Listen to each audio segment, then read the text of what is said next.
नमस्कार, news foundation देख रहे हो और मैं आपके साथ रंजन सिंह। आपको बता दें कि बिहार के पूर्व मुख्यमंत्री हैं जीतन राम मांझी। उनके बयान लगातार आते रहते हैं, कई तरह के बयान वो देते हैं। बिहार में शराबबंदी को लेकर भी लगातार बयानबाजियों का जो उनका सिलसिला है, वो जारी रहा है। लेकिन इस बार उन्होंने ब्राह्मणों को लेकर एक बयान दिया है।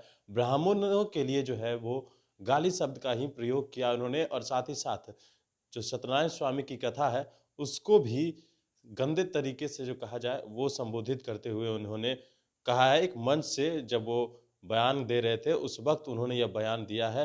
तो कहीं न कहीं ये बड़ा बयान है, जिस तरीके से बिहार के लोगों के लिए, जो ब्राह्मणों के लिए जो स ये कहा गया है, तो हम बात करेंगे कांग्रेस के एमएलसी हैं और कांग्रेस के वरिष्ठ नेता हैं, प्रेमचंद्र मिश्रा। उनसे जानते हैं कि आखिरकार वो इस बयान को किस तरीके से देखते हैं। किस तरीके से देखते हैं सर इस बयान को जिस तरह से उन्होंने कहा है कि ब्राह्मण हरामी है, इस तरह के शब्दों का उन्होंने प्रयोग कर लिया है। मुझे लगता है कि जीतन राम मांझी अपना मानसिक संतुलन खो बैठे। इतना सीनियर लीडर होकर अगर आप उम्र की इस पड़ाव में आके किसी जाति विशेष के लिए, किसी धर्म, किसी भगवान के लिए जिन शब्दों का उन्होंने प्रयोग किया है, ये अक्षम्य अपराध है। ये अपने आप में आईपीसी की धारा के हिसाब से भी गैर कानूनी काम हुआ, ये अपराध हुआ है। हम उनके बयान की न सिर्फ भर्त्सना करते हैं, बल्कि उनको हिदायत देते हैं, किसी भी जाति, किसी भी धर्म को लेकर इस तरह का बयान न दें। ये बहुत गलत काम है। मुझे तो ये आश्चर्य लग रहा है कि अभी तक मुख्यमंत्री नीतीश कुमार इस पर रिएक्ट क्यों नहीं कर रहे। बीजेपी वाले क्यों चुप हैं। एनडीए के इम्पोर्टेंट पार्टनर हैं जीतन राम मांझी। उनका बेटा मंत्रिमंडल में एक सहयोगी के रूप में शामिल है, और आप ब्राह्मणों को गाली दे रहे हैं, भगवान का मजाक उड़ा रहे हैं सत्यनारायण स्वामी करके। तो ये कहीं से भी क्षमा योग्य नहीं है। तो जीतन राम मांझी के पास एक ऑप्शन है कि आप तत्काल बिना विलंब के बिहार की जनता से, खासकर ब्राह्मणों से, भगवान से माफ़ी मांगिए सार्वजनिक रूप से। और नीतीश कुमार जी के लिए और बीजेपी के लिए भी एक परीक्षा का प्रश्न है कि आप ऐसे लोगों को अपने गठबंधन में रख रहे हैं या उन्हें बाहर कर रहे हैं। मैसेज साफ है, message is clear, loud and clear.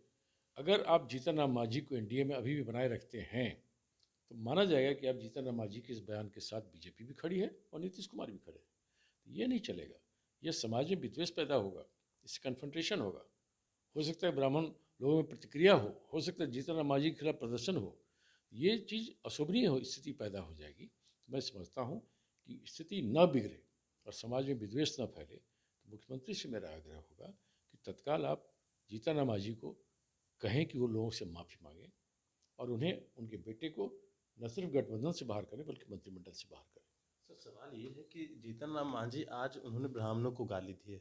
कल इससे पहले उन्होंने राम के अस्तित्व पर सवाल खड़े किए हैं। ऐसे बीजेपी में रहते हुए, एनडीए में रहते हुए सवाल खड़े हो रहे हैं।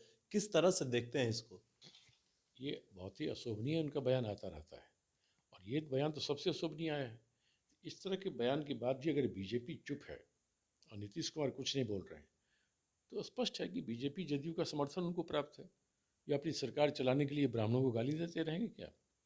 ये एक प्रश्न चिन्ह खड़ा हो गया बिहार में। क्या इस तरह के भाषण, इस तरह की शब्दावली का प्रयोग करने वाला, जो किसी भी जात के बारे में गाली देना गलत है, किसी भगवान के बारे में अशोभनीय टिप्पणी करना गलत है, ये तो खुलेआम बोल रहे हैं सत्यनारायण भगवान के बारे में और पंडितों के बारे में। तो ये एक प्रश्न चिन्ह नीतीश कुमार जी के लिए और बीजेपी के लिए बड़ा खड़ा हो गया कि ऐसे लोगों के साथ आप कब तक साथ रखेंगे। आपके मंत्रिमंडल में उनका बेटा शामिल है, आपके गठबंधन में वो शामिल है, और ब्राह्मणों को गाली दे रहे हैं।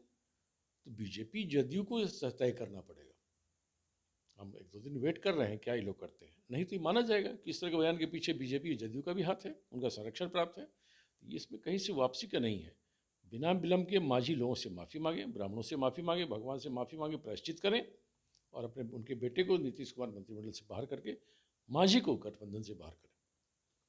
तो ये थे हमारे साथ कांग्रेस के एमएलसी प्रेमचंद मिश्रा। इन्होंने कहा है कि तत्काल जीतन राम मांझी को माफ़ी मांगनी चाहिए। साथ ही साथ इन्होंने कहा है कि बिहार के मुख्यमंत्री नीतीश कुमार को इस पर संज्ञान लेना चाहिए, उनके बेटे को मंत्रिमंडल से बर्खास्त करना चाहिए। और भी अपडेट्स देंगे बने इन्फॉर्मेशन के साथ।